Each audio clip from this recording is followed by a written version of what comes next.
بسم اللہ الرحمن الرحیم۔ ناظرین السلام علیکم، میں ہوں آپ کا میزبان صابر شاکر۔ کچھ تازہ ترین اطلاعات، کچھ خبریں آپ سے شیئر کرتے ہیں کیونکہ پاکستان کی سیاسی صورتحال یکسر تبدیل ہوتی جا رہی ہے اور جو ایک فیصلہ کیا گیا تھا وہ فیصلہ گلے کی ہڈی بن چکا ہے، اور میں یہی کہوں گا کہ جو گلے کی ہڈی بن جائے فیصلہ، بجائے اس کے کہ اس ہڈی کو نگلا جائے، اس کو اگل دیا جائے تو زیادہ بہتر ہوتا ہے، اور کوشش یہی کرنی چاہیے کہ اس ہڈی کو اگل دیا جائے اور اس کے بعد حالات کو معمول پر لانے کی کوشش کی جائے۔ حالات جو ہیں اس وقت 14 جماعتی حکمراں اتحاد کے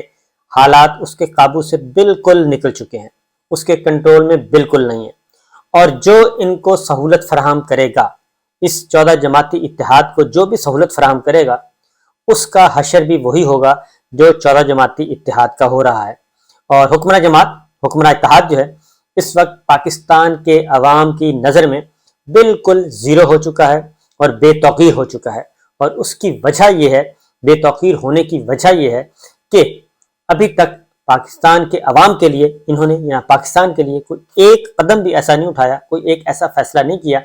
کہ جو پاکستان کے عوام سمجھیں کہ واقعتاً یہ تبدیلی جو لائی گئی یا مسلط کی گئی، اس تبدیلی کے نتیجے میں پاکستان کو یا پاکستان کے عوام کو کوئی فائدہ ہوا ہے۔ کچھ چیزیں میں آپ کے خبریں انفارمیشن کی بنیاد پہ آپ کو کہہ رہا ہوں کہ حالات جو ہیں وہ حکمراں اتحاد کے 14 جماعتی حکمراں اتحاد کے کنٹرول میں بالکل نہیں ہے۔ اور اگلی بات یہ بھی میں بتا دوں کہ یہ حالات جو ہیں وہ اسٹیبلشمنٹ کے کنٹرول میں بھی نہیں ہیں، اور اسٹیبلشمنٹ کے کنٹرول سے بھی دن بدن نکلتے جا رہے ہیں۔ اور اگر کسی کا یہ خیال ہے کہ طاقت کا بے دریغ استعمال کر کے اس ساری سچویشن کو کنٹرول کیا جا سکے گا، اور جو اس وقت ویو چلی ہوئی ہے پاکستان بھر میں، خیبر پختونخوا سے لے کے کراچی تک، گلگت بلتستان تک، کشمیر اور طول و عرض میں جو یہ سلسلہ پھیلا ہوا ہے، اگر کسی کا خیال ہے یا 14 جماعتی حکمراں اتحاد کا خیال ہے کہ وہ اسٹیبلشمنٹ اور وہ مل کے اس صورتحال کو قابو کر لیں گے، رینجرز کے ذریعے قابو پا لیں گے، قانون نافذ کرنے والے اداروں سے مل کر ہی کچھ کر لیں گے، تو میرا خیال ہے کہ وہ احمقوں کی جنت میں نہیں بلکہ وہ احمقوں کی جہنم میں رہتے ہیں، اور ان کو یہ بات بہت جلد سمجھ آ جائے گی۔ اس کی ریزن یہ ہے کہ حکمراں اتحاد، اب اگلی بات یہ بتا دوں کہ اس حکمراں اتحاد کے ساتھ اسٹیبلشمنٹ کا چلنا ناممکن ہی نہیں بلکہ محال ہو گیا ہے، اور یہ ممکن نہیں ہے، بالکل ممکن نہیں ہے کہ اسٹیبلشمنٹ اس حکمراں اتحاد کو بچا سکے یا اس کا سارا ملبہ جو ہے وہ اپنے اوپر ڈال لے اور اپنے کندھے استعمال کرنے دے اس حکمراں اتحاد کو، اور خاص طور پہ اس حکمراں اتحاد کی جو سب سے بڑی جماعت ہے مسلم لیگ نواز، وہ دن دگنی اور رات چوگنی جو ہے وہ نفرت پھیلا رہی ہے۔ اس میں کوئی شبہ نہیں ہے کہ وہ نفرت پھیلا رہی ہے، وہ للکار رہی ہے، اور وہ زہر اگل رہی ہے، اور وہ اس لیے زہر اگل رہی ہے کہ اس کو پتہ ہے کہ اس کے پیچھے سے اگر ایک دفعہ یہ بیک جو ہے ہٹ گئی اور بیساکھیاں ہٹا لی گئیں تو وہ دھڑام سے نیچے گریں گے، اور وہ چاہتے ہیں کہ گرنے سے پہلے اتنی نفرت پھیلا دی جائے، اتنا خوف پیدا کر دیا جائے کہ ان کو بچانے کے لیے ان کو سہارا ملتا رہے۔ اور یہ چیز جو ہے اسی وجہ سے غور سے سننے والی بات ہے کہ اسی وجہ سے حکمراں اتحاد کو اب سسٹم قبول کرنے کے لیے تیار نہیں ہے۔ اب سسٹم ریئیکٹ کر رہا ہے کہ اس حکمراں اتحاد سے جان چھڑوائی جائے جتنی جلدی ممکن ہو سکے۔ یہ میں جو باتیں کر رہا ہوں یہ میں انفارمیشنز کی بنیاد پہ کر رہا ہوں، جو ڈسکشنز ہو رہی ہیں بند کمروں میں بھی، ادروائز بھی، لنگر گپ بھی، یہ ساری کی ساری چائے کی ٹیبل پہ، کھانے کی ٹیبل پہ، یہ جو وہ باتیں ہو رہی ہیں، جو میں بتا رہا ہوں کہ حکمراں اتحاد کو اب سسٹم قبول کرنے کے لیے تیار نہیں ہے، سسٹم ریئیکٹ کر رہا ہے۔ اور دوسری بات یہ ہے کہ عوام میں بھی یہ دن بدن غیر مقبول ہوتے جا رہے ہیں، اور لاہور کے کل کے انتخابی ریلی نے جس طریقے سے لاہور ہزاروں نہیں لاکھوں کی تعداد میں عوام کا جو سمندر امڑ کے آیا، میں نے پوری 7 گھنٹے کی وہ فوٹیج دیکھی ہے، پوری 7 گھنٹے کی فوٹیج دیکھی ہے، زمان پارک سے لے کر اور داتا دربار تک، اور داتا دربار سے واپسی تک پورے 7 گھنٹے کی میں نے وہ دیکھی فوٹیج اور پوری کی پوری رپورٹنگ۔ تو اس کے بعد اگر کسی کو یہ شبہ ہے کہ جناب ماضی میں بھی ہم یہ کنٹرول کرتے رہے ہیں اور اب بھی یہ کنٹرول کرتے رہیں گے. تو جو 71 کا بار بار مثال دی جاتی ہے، 71 کی پہلے میں آپ کو بتا دوں کہ 71 کی اور آج کی صورتحال بالکل مختلف ہے. 71 میں ایک ایج حاصل تھا ہماری مسلح افواج کو بھی اور ہماری اس وقت کی حکومت کو بھی، کہ اس کو یہ ایج حاصل تھا کہ شیخ مجیب کے پیچھے انڈیا ہے، اور یہ نیریٹو ایک بنایا گیا تھا شیخ مجیب کے پیچھے انڈیا ہے. اور اس میں بالکل شبہ نہیں ہے کہ انڈیا نے وہاں پہ کام کیا، رشیا نے کام کیا، اور پھر ہمارا جو بحری بیڑا ہے امریکہ وہ بھی نہیں پہنچ سکا تھا. تو وہ ایک اس میں ایک 1% جو تھا وہ بنیاد ہم نے فراہم کی تھی، ظلم و ستم کی بنیاد ہم نے فراہم کی تھی. 11 سال کا جو مارشاء اللہ تھا پاکستان میں ایوب خان صاحب کا، وہ اور اس کے بعد یحییٰ خان کا، بد نصیب آدمی کا، ایک لعنتی کردار کا جو کردار تھا، وہ بنیاد فراہم ہم نے کی تھی. لیکن اس بنیاد کو وہ جو ہم نے چنگاری لگائی تھی، اس پہ فیول جو چھڑکا تھا وہ انڈیا نے چھڑکا تھا، وہ رشیا نے چھڑکا تھا، اور وہ باقی طاقتوں نے بھی اس میں اپنا اپنا حصہ ڈالا تھا، اور وہ ہم نہیں بچا سکتے. اس لیے وہ ایج حاصل تھا ہماری مسلح افواج کو بھی، اس وقت کی لیڈرشپ کو بھی. لیکن وقت گزرنے کے ساتھ ساتھ پتہ چلا کہ نہیں،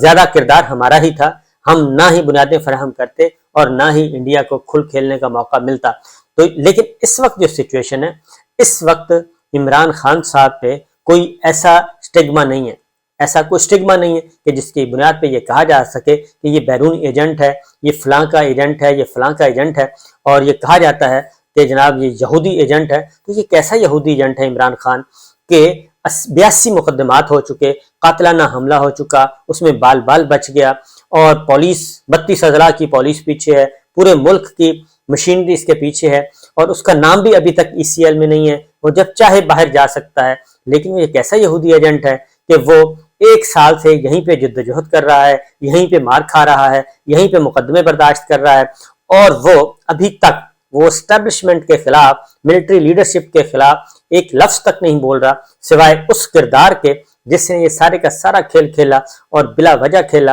اور ایک کیوس پیدا کیا اس ملک میں. باجوہ کے علاوہ وہ کسی کے خلاف کوئی بات نہیں کر رہا. یہ کیسا یہودی ایجنٹ ہے؟ وہ ورنہ تو اس کو چلے جانا چاہیے. یہ کیسا یہودی ایجنٹ ہے؟ یہ کیسا حکمران ہے؟ اس کے خلاف کوئی کیس نہیں ملا ابھی تک. تو یہ ان وجوہات کی وجہ سے پاکستان کے جو عوام ہیں وہ اس کے ساتھ گئے ہیں جڑ، جس کی وجہ سے اب پاکستان کے عوام بھی جڑ گئے، پاپولر بھی ہو گیا، اور الیکشن ایئر بھی ہے، الیکشن کسی وقت بھی ہو سکتے ہیں، اور وہ جیتنا ہی جیتنا ہے. وہ نہیں جیتے گا اس کی پارٹی جیت جائے گی، وہ گرفتار ہو جائے گا، اس کے باوجود اس کی پارٹی جیتے گی. پاکستان تحریک انصاف جیتے گی، اس کو کوئی نہیں روک سکتا. محترمہ بے نظیر بھٹو 2008 میں دہشت گردی کا شکار ہو گئیں، شہید ہو گئیں، لیکن ان کی پاکستان پیپلز پارٹی جیتی اور پورے ملک میں انہوں نے حکومت بنائی. نہ صرف پورے ملک میں بلکہ پنجاب کے علاوہ باقی ہر جگہ ان کی حکومت بنی، کشمیر میں، گلگت بلتستان میں، اور تینوں صوبوں میں ان کی حکومت بنی، اور مرکز میں بھی ان کی حکومت. تو اس لیے اس سے کوئی فرق نہیں پڑتا. وہ یہ خطرات مول لینے کے لیے تیار ہے، اور بار بار یہ کہہ رہا ہے کہ جو غلطی باجوہ صاحب نے کی ہے، جو ان کے ساتھ دھوکہ دیا ہے، اس کو ٹھیک کر لیا جائے. عالمی اثر و رسوخ بھی اسی وجہ سے، یہ حکمراں اتحاد جو ہے، عالمی اثر و رسوخ بھی اس کے ختم ہوتا جا رہا ہے. اور عالمی برادری خواہ وہ پاکستان کے اسٹریٹجک پارٹنر ہیں، خواہ وہ مجبوری کے ہیں، یا وہ بڑی طاقتیں ہیں، وہ بھی اب اس حکمراں اتحاد کے ساتھ کے بارے میں ڈاواڈول نہیں بلکہ فل ڈاواڈول ہو چکے ہیں. ان کو پتہ ہے کہ الیکشن ہوں گے تو پاکستان تحریک انصاف کی حکومت آنی ہے، اور الیکشن ہونے ہی ہونے ہیں. ان انتخابات کو کوئی روک نہیں سکتا، ورنہ تو ملک میں مارشاء اللہ ہے. آپ نے آئین کا نہیں ماننا، سپریم کورٹ کے فیصلوں کو نہیں ماننا، عدلیہ کے فیصلوں کو ماننا، پھر تو مارشاء اللہ ہے. مارشاء اللہ لگائیں گے تو ماشاء اللہ کامیاب نہیں ہوگا. اور ابھی تک یہ خوش قسمتی ہے، خوش نصیبی ہے، ابھی تک ایسا کوئی ارادہ نہیں ہے. باجوہ صاحب کا تو ارادہ تھا، انہوں نے تو 3-4 اٹیمپٹس کی تھیں ماشاء اللہ لگانے کی، لیکن اس میں کامیاب نہیں ہوئے. پھر اگلی بات جو ہے وہ ہے کہ سفارت خانوں سے جو اطلاعات آ رہی ہیں، جو پلز آ رہی ہیں، اور وہ بھی یہی ہیں، انہوں نے بھی اپنے اپنے ملکوں کو جو لکھ کے بھیجا ہوا ہے، وہ یہی لکھ کے بھیجا ہے کہ آپ ہولڈ کریں، کسی قسم کا کوئی سیریس قسم کی انگیجمنٹ نہ کریں، کوئی میگا پروجیکٹ نہ کریں، کیونکہ یہاں کے حالات بالکل غیر یقینی کی صورتحال ہے. انسرٹینٹی پائی جاتی ہے 100%. کل کو کیا ہو کچھ پتہ نہیں، اس لیے کسی قسم کی کوئی انویسٹمنٹ، کوئی ٹریڈ انگیجمنٹ، کوئی پولیٹیکل انگیجمنٹ، کوئی ڈپلومیٹک انگیجمنٹ، سب کو روک دیں. تو وہ گو سلو کی پالیسی پہ چل رہا ہے. ہمارا سب سے بڑا پارٹنر چین اسٹریٹجک پارٹنر، دیر آزمودہ ہمسایہ، اور ہر مشکل گھڑی میں اس کا ایمبیسیڈر نہیں ہے اس وقت، وہ ناظم الامور، ایک درجہ کم کا سفارتی تعلقات انہوں نے رکھے ہوئے ہیں۔ یہ پاکستان کی تاریخ میں مجھے نہیں لگتا کہ مجھے نہیں یاد پڑتا کہ 1947-49 سے لے کے آج تک کبھی ایسا ہوا ہو کہ چائنا کا سفیر ہمارے ملک میں نہ ہوا ہو۔ اس نے بھی ون سٹیپ ڈاؤن کیا ہوا ہے ریلیشن شپ کو، اور اس کی وجہ یہ ہے کہ یہ سارا کھیل جو ہے وہ اسی تانے بانے جو باجوہ صاحب نے تانے بانے بنے تھے وہ یہی تھے، اور انہوں نے جو امریکن سیکرٹری آف اسٹیٹ ہیں ان سے بڑی لمبی لمبی باتیں کرتے تھے، تو یہ انہی کا کیا دھرا ہے کہ جس کی وجہ سے ہمارے جو دوست، ہمارے اسٹریٹ پارٹنر بھی ایک 10 قدم پیچھے ہٹ کے کھڑے ہیں، وہ بھی نظارہ کر رہے ہیں، تو یہ دیکھتے ہیں، تو وہ بھی دیکھ رہے ہیں۔ اس کے بعد یہ عالمی تنظیمیں، اب انسانی حقوق کی تنظیمیں، عالمی ادارے، وہ بھی آ چکے ہیں میدان میں، اور وہ بھی آبزرو کر رہے ہیں۔ پاکستان کے اندر بھی موجود جو تنظیمیں، پاکستان سے باہر عالمی ادارے بھی، وہ بھی آبزرو کر رہے ہیں کہ واقعتاً عمران خان کے ساتھ زیادتی ہو رہی ہے، اس کو پولیٹیکل وکٹمائز کیا جا رہا ہے، پولیٹیکلی اس کو بھی اور اس کی پارٹی کو بھی، اور جو بھی اس نیریٹو کو سپورٹ کر رہا ہے اس کو بھی، خواہ وہ میڈیا پرسنز ہیں، خواہ وہ ARY ہے، خواہ وہ بول ہے، خواہ وہ GNN ہے، خواہ وہ ڈاکٹر شاہد مسعود ہیں، شہید ارشد شریف، اس میں بے شمار سارے لوگ ہیں، عمران ریاض خان ہیں، عماد یوسف ہیں، جمیل فاروقی ہیں، سمیع ابراہیم ہیں، ڈاکٹر معید ہیں، یہ ناچیز ہے، تو یہ سارے کے سارے اب رپورٹ ہو رہے ہیں،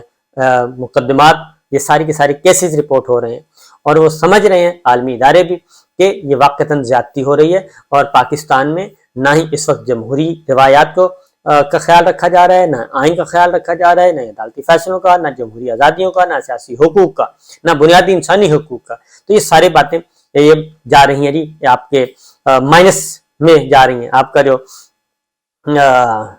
آپ کا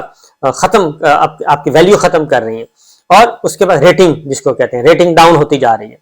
پھر عمران خان صاحب جو ہیں ان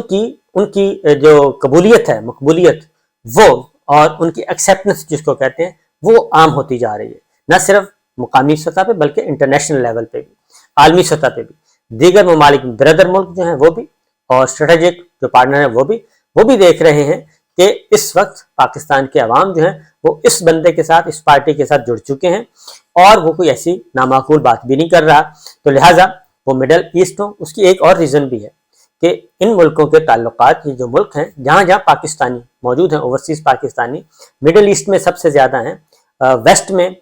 UK میں بہت زیادہ ہیں، امریکہ میں بہت زیادہ ہیں، جن ملکوں میں اوورسیز ہیں، تو وہ وہاں پہ بھی ایک فورس ہے، وہ 99% جو اوورسیز پاکستانیز ہیں وہ بھی PTI کے سپورٹر اور عمران خان کے ساتھ جڑے ہوئے ہیں۔ جب وہ یہ چیزیں دیکھتے ہیں کہ 10 لاکھ، 20 لاکھ، 8 5 لاکھ پاکستانی جو وہاں کام کر رہے ہیں وہ عمران خان صاحب کے ساتھ جڑے ہوئے ہیں، تو وہ ملک اس کو بھی دیکھنے پہ مجبور ہوتے ہیں، یہ پلس بھی وہ نوٹ کرتے ہیں، لہٰذا یہ بھی ہو رہا ہے۔ اور اگلی بات جو ہے وہ IMF جو ہے وہ بات کرنے کے لیے تیار نہیں ہے آپ کے ساتھ کسی قسم کی، وہ آپ کے ساتھ مہینوں سے مذاکرات ہو رہے ہیں، مذاکرات، اور یہ اینڈلیس مذاکرات چل رہے ہیں، اس کی کوئی اختتام نہیں ہے، یہ اس وقت تک کہ جب تک کہ نئی حکومت، الیکشن نہ ہو جائے۔ الیکشن اناؤنس ہونے ہیں، اس لیے بجائے اس کے کہ اس کو مزید ڈیلے کرتے جائیں، پاکستان کی معیشت برباد ہو، پاکستان کی سیاسی بحران بڑھتا جائے، آئینی بحران بڑھتا جائے، سوائے اس کے اور کوئی آپشن نہیں ہے کہ آپ انتخابات کو کال کریں۔ اور اگلی بات یہ ہے کہ ہماری اعلیٰ عدلیہ بھی اس چیز کو مانیٹر کر رہی ہے اور وہ آبزرو کر رہی ہے، اختلافات اپنی جگہ، لیکن وہاں پہ بھی یہ واضح موجود ہے، ایک بڑی آواز وہاں موجود ہے کہ انتخابات کے علاوہ کوئی اور آپشن نہیں ہے۔ اور وہ جو 5 رکنی بینچ میں 2 سے فیصلہ آیا تھا، جو 2 آنریبل ججز کی رائے تھی کہ ہم نے قبل از وقت 184(3) کے تحت یہ سٹیپ اٹھا رہے ہیں، ابھی ہولڈ کرنا چاہیے، تو وہ بھی واپس انہی کی طرف جائیں گے۔ اگر دوبارہ یہ بینچ ریکنوین ہوتا ہے تو یہ اسی کی طرف جائے گا اور وہی معاملہ ہوئے گا، اور سب کے سب 5 کے 5 اس پہ اکٹھے ہو جائیں گے، کیونکہ گورنر خیبر پختونخوا نہیں دے رہے تاریخ آج تک۔ اس کے بعد یہ جو چیزیں ہیں، ہماری اسٹیبلشمنٹ کو یہ سوچنا چاہیے کہ کیوں، آخر وجہ کیا ہے، کیا مجبوری کیا ہے کہ الیکشن ہونے ہیں، آئین کہہ رہا ہے، جمہوریت کا تقاضا ہے، پارلیمنٹری ڈیموکریسی کا تقاضا ہے، سپریم کورٹ آف پاکستان کہہ رہی ہے، آخر کیا مجبوری ہے، ایسی کون سی مجبوری ہے کہ وہ مجبور محض اس وقت شو ہو رہی ہے کہ وہ الیکشن کی طرف اپنا وزن نہیں ڈال رہی، اور الیکشن کال ہونے کے لیے اپنا کردار ادا نہیں کر رہی، اس کرائسس سے کیوں نہیں نکال رہی، یہ مجھے ابھی تک سمجھ نہیں آ رہی، کیونکہ بلا وجہ نفرتوں کے جو پہاڑ ہیں وہ کیوں جمع کیے جا رہے ہیں، اور ایک بہت بڑی پاکستان کی جو بہت بڑی اکثریت ہے اور اس کے خلاف کیوں کھڑا ہونے کی کوشش کی جا رہی ہے۔ اس لیے یہ بہتر یہی ہے کہ حالات کو سنبھالا جائے، اور کل لاہور نے جس طریقے سے بتا دیا ہے، لاہور نے سب کے جاتی عمرہ کے تو ہوش اڑائی دی ہیں اور ان کو اندازہ ہو گیا ہے، اس لیے وہ تو اپوز کریں گے ہی کریں گے۔ مولانا فضل الرحمان نے تو کرنا ہی، کیونکہ انہوں نے ہارنا ہے۔ آپ ان ہارے ہوں پہ تقیہ کرنے کے بجائے آپ پولیٹیکل فورسز جو ایک ریزنیبل رائے رکھتی ہیں ان کے ساتھ تو بات ہو سکتی ہے اور الیکشن کی طرف جایا جا سکتا ہے۔ میرا اپنا ماننا یہی ہے کہ الیکشن کے علاوہ اور کوئی راستہ نہیں ہے، کوئی اور راستہ نہیں ہے۔ دیکھتے ہیں یہ کب ہوتا ہے جی۔ اجازت دیجیے، اللہ حافظ۔